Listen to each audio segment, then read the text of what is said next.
أعوذ بالله من الشيطان الرجيم قد أفلح المؤمنون الذين هم في صلاتهم خاشعون. عن بريدة رضي الله تعالى عنه قال قال رسول الله صلى الله عليه وسلم بين العبد وبين الكفر ترك الصلاة رواه داود بسند صحيح.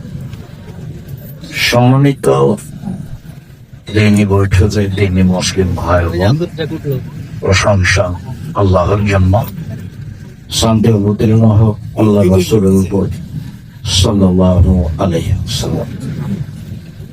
আজকের দিনী বৈঠকে সংক্ষিপ্ত সময়ে বক্তব্যের বিষয় সালাত, নামাজ।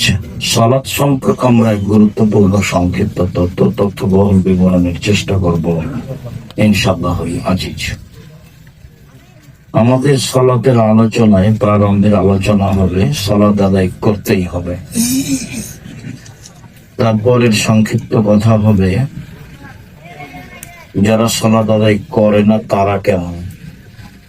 তারপরের সংক্ষিপ্ত কথা হবে যারা সালাত আদায় করে কিন্তু রাসূল সাল্লাল্লাহু আলাইহি সাল্লামের পদ্ধতিতে করে না তারা কেমন। তারপরের সংক্ষিপ্ত কথা হবে কিভাবে সালাত আদায় করতে হবে। এর পূর্বে